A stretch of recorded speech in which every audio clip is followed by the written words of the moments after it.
सिंधुदुर्ग जिल्ह्यासह इतर जिल्ह्यातील ताज्या घडामोडी पाहण्यासाठी सिंधुदुर्ग 24 तासला सबस्क्राइब करा आणि बेल आयकॉनवर क्लिक करा। सिंधुदुर्ग 24 तास सदैव तुमच्या सोबत। पुढील बातमी पाहणार आहोत विस्ताराने। खासदार नारायण राणे यांनी गणेशोत्सवाच्या पूर्वी मुंबई गोवा राष्ट्रीय महामार्ग सुस्थितीत होईल असे म्हटले होते। यावर बोलताना ठाकरे शिवसेनेचे नेते तथा माजी खासदार विनायक राऊत यांनी खासदार नारायण राणेंना उपरोधिक सल्ला देताना म्हटले आहे की राणेंनी गाडी काढून महामार्गावरून प्रवास करून बघावा। महामार्ग कोकणवासियांसाठी नाही तर ठेकेदार आणि सत्ताधाऱ्यांचे खिसे भरण्यासाठी असल्याची टीका राऊत यांनी करताना रत्नागिरी जिल्ह्यात तर गाड्यांना चालण्यासारखा मार्ग नसल्याचे त्यांनी म्हटले आहे। काय सांगाल तुम्ही चाकरमान्यांना, तुम्ही ज्या मार्गाने प्रवास करणार आहे एकंदरीत? चाकरमान्यांना सांगण्याच्या ऐवजी राज्यकर्त्यांना शरम वाटत नाही अद्यापही। एवढी वर्ष झाली तरी सुद्धा मुंबई गोवा राष्ट्रीय महामार्गाची ही जी अवस्था आहे, दुरावस्था आहे, खास करून पाली असेल, लांजा असेल, संगमेश्वर असेल, रायगड असेल, या संपूर्ण रायगडचा तर महामार्ग मागच्या 20 वर्षापासून चालू आहे। रेकॉर्ड ब्रेक आहे तो। मी या महामार्गाच्या बाबत माननीय नितीन गडकरी साहेबांना अनेक वेळा भेटून सांगितले की एकदा तरी तुम्ही स्वतः त्या रस्त्याने प्रवास करा। हवाई वाहतूक नाही, रस्त्याने तुम्ही करा। परंतु दुर्दैवाने ठेकेदारांसाठी तयार झालेला हा मुंबई महामार्ग तो कोकणवासियांसाठी नाही तर ठेकेदारांचे आणि सत्ताधाऱ्यांचे खिसे भरण्यासाठी आहे। म्हणूनच या दुरावस्था ओढवलेली आहे। रत्नागिरीतला मुंबई गोवा महामार्ग म्हणजे गणेश चतुर्थीपर्यंत सुस्थितीत होईल असं वाटतंय मला? अजिबात वाटत नाही, अजिबात नाही। आता कालसुद्धा मी लांजाला होतो, संबंधित अधिकाऱ्यांना भेटलेलो आहे।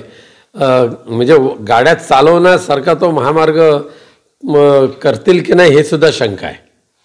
दुसरीकडे एक म्हणजे ठाकरे गट आणि सिंधुदुर्गातला ठाकरे गट म्हणजे रत्नागिरी आणि सिंधुदुर्ग, नेमकी रत्नागिरीमधली परिस्थिती काय आणि सिंधुदुर्गातली परिस्थिती काय? म्हणजे आता महानगरपालिका निवडणूक असतील, स्थानिक स्वराज्य सगळ्यांची निवडणूक असतील, एकंदरीत काय तयारी ठाकरे गटाला? रत्नागिरी जिल्ह्यातील शिवसेना उद्धव बाळासाहेब ठाकरे पक्षाची स्थिती खूप चांगली आहे। कालसुद्धा रत्नागिरी, लांजा, राजापूर या भागातल्या मी मोठ्या मीटिंग घेतल्या, पदाधिकारी सक्षम आहेत। सिंधुदुर्गमध्ये अद्यापही आम्हाला बांधणी करायची आहे। माननीय वैभव नाईक, मी, बाबुराव धुरी, आम्ही सतीश सावंत एकत्र बसून त्यावर चर्चा करून चांगली बांधणी करू। सिंधुदुर्गातली काय स्टेपला सद्यस्थिती आहे म्हणजे एकंदरीत? नाही, सिंधुदुर्गातली पक्षबांधणी करण्याची आम्हाला अजून खूप आवश्यकता आहे। भाई, काल राज ठाकरे यांची मीरा भाईंदरमध्ये सभा झाली। त्या सभेत त्याने असं म्हटलंय की हिंदी सक्ती जर केली तर शाळाही बंद करू। खरं म्हणजे पहिलीपासून सक्तीची हिंदी भाषा करणं हा मूर्खपणा आहे शासनकर्त्यांचा, आणि त्या विरोधातच माननीय पक्षप्रमुख उद्धवजी ठाकरे किंवा राजसाहेब ठाकरे हे अत्यंत पोटतिडकीने आवाज उठवत आहेत। संपूर्ण महाराष्ट्रातली जनता त्याविरुद्ध बोलते। अख्ख्या देशामध्ये फक्त उत्तरेची राज्य सोडली तर बाकी कोणत्याही ठिकाणी पहिलीपासून सक्तीची हिंदी केलेली नाही। फक्त महाराष्ट्रामध्ये हा जो घोळ घालत होते केवळ आणि केवळ मतांवर डोळा ठेवून ते करत होते, परंतु आम्ही होऊ देणार नाही। त्यांनी, तुम्ही म्हणालात की मतांवर डोळा ठेवून, त्यांनी तोही उल्लेख केला। ते म्हणत होते की मीरा भाईंदरपासून पालघरपर्यंत अमराठी आमदार किंवा खासदार उभे करायचे, ते निवडून आणायचे आणि मुंबई गुजरातला जोडायचा डाव असल्याचं त्यांनी म्हटलं। खरं आहे ते। कारण आता गुजरात हे जवळजवळ पालघरपर्यंत आलेलं आहे। म्हणजे तिथला बडोदा एक्सप्रेस असो, बुलेट ट्रेन असो, अहमदाबाद हायवे असो, ह्या वेगवेगळ्या मार्गाने गुजरात मुंबईला जोडण्याचं जे काम ज्या गतीने होते ते पाहिल्यानंतर त्यांना संपूर्ण वसईपासून पुढचा सर्व भाग हा गुजरातमय करायचा आहे। या दृष्टिकोनातून त्यांची पावलं चाललेली आहेत। परंतु शिवसेना उद्धव बाळासाहेब ठाकरे पक्षसुद्धा त्या विरोधात मजबूतीने उभा राहून त्यांच्या विरोधात लढतोय। भाजपचे खासदार दुबे जे होते त्यांनी असं म्हटलं होतं की मराठी माणसं जी आहेत ती अमराठी माणसांच्या जीवावर जगतायत।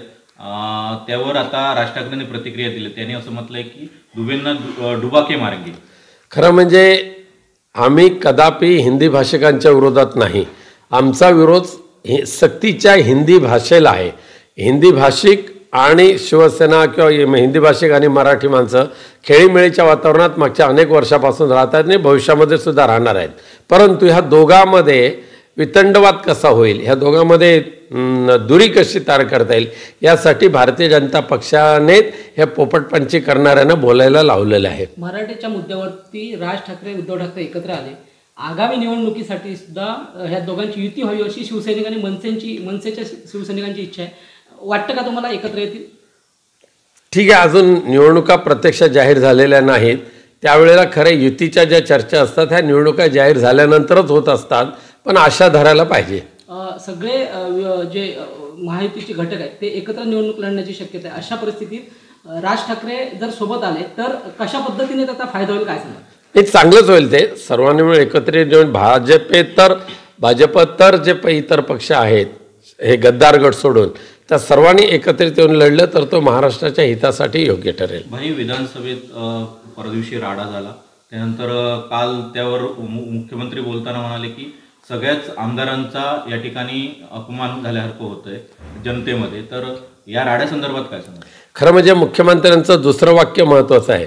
मुख्यमंत्री म्हणाले की जनता म्हणते की आमदार लोकप्रतिनिधी माजलेत, आणि तो खरं आहे त्यांचं.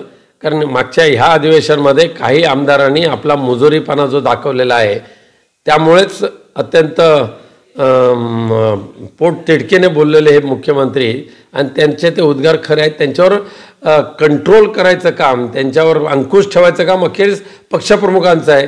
गद्दार गटाचे जे आमदार ज्या पद्धतीने सैराट होऊन फिरतायत, वागतायत, हे महाराष्ट्रातल्या लोकसंस्कृतीला, लोकशाहीला शोभा देणारं नाही. भाई, राज ठाकरेंनी उद्धव ठाकरेंकडे असा एक प्रपोजल ठेवलेलं समजतंय की काँग्रेसची जर साथ सोडला तर महानगरपालिका. नाही, अद्याप असं कोणतेही प्रपोजल नाही. युतीच्या संदर्भात कोणतीही चर्चा अजून चालू झालेली नाही. निसर्गरम्य समुद्रकिनारे, वळणावळणाचे रस्ते आणि टुमदार मंदिरे पाहण्यासाठी पर्यटकांची पसंती नेहमी कोकणाला असते. निसर्गाच्या समृद्धीबरोबरच फिरताना कोकणात मनमुराद निसर्गाचा आनंद लुटण्यासाठी आलाय तर मग कशाला करता राहण्याची चिंता? देवगड येथील Swami residency AC non AC rooms तुमच्या बजेटमध्ये उपलब्ध.